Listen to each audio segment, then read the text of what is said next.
Another top story that we're following, a very important one. U.S. forces have killed 4 people in the latest strike on an alleged drug boat in the Caribbean.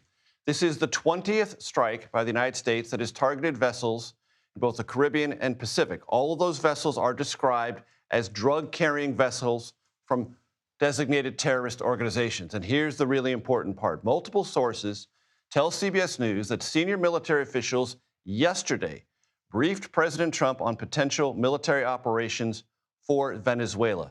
Among the options, strikes on that country. I want to bring in James LaPorta, who's been following this for CBS News. James, what can you tell us? So your intro pretty much lays out what we know about the latest strike. We know 4 people are dead.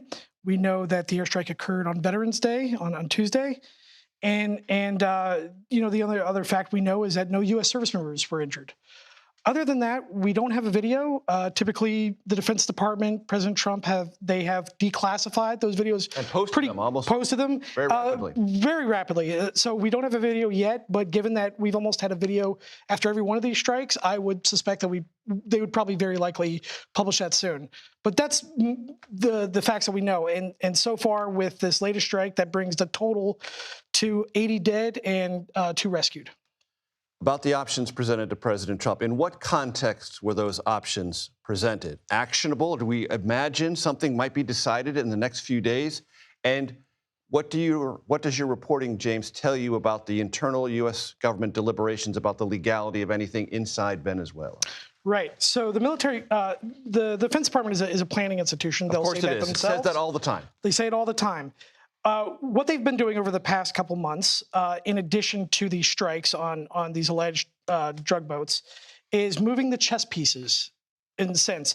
What that gives them options to present to the president, to give him basically a Waffle House menu of choices that he could choose from. And this week was important because the carrier group USS Gerald Ford entered the area of operation. That's right. And here's the option that gives. I was talking to senior leaders in the military.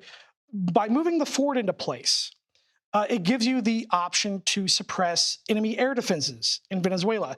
Venezuela has the S-300, which is a missile defense system. So by moving the Ford into place, you can have what's called SEAD, or suppression of enemy air defenses. The Ford has 9 different fighter squadrons on board. They also have planes that specialize in jamming, communications, GPS, things like that. So you would move the Ford in place to sustain those operations against enemy air defenses, which opens the door for land strikes. If, in fact, that is what the president wants to do. Correct. And so far, so this meeting at the White House yesterday was to present these options to the president.